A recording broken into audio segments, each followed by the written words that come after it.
ভাই, কি হয়েছে কি বলো না? যা তোর বাবা বাদায় গিয়েছে, যে ডেকে নিয়ে আয়।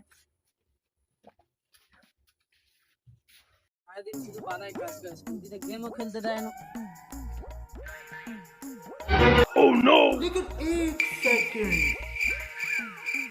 বালা আর ভাল লাগছে না, এবার চুম্বা দিয়ে ফোনটা লাগাই।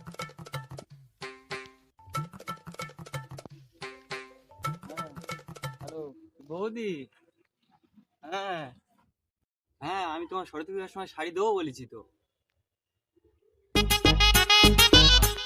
বাবা, মা তোমাকে ঘরে খুঁজছে, তুমি এখানে বসে প্রেম করছো? শোনা একটু ধরো তো, যা বাড়ি যা, তোর মার তো আর কোনো কাজ নেই, যা বাড়ি যা। দাঁড়াও, মার কাছে গিয়ে আমি এই ছেলে শোন শোন শোন, এই নে চুম্বা বৌদি মেয়ের নাম্বারটা নিয়ে যা। সম্পর্ক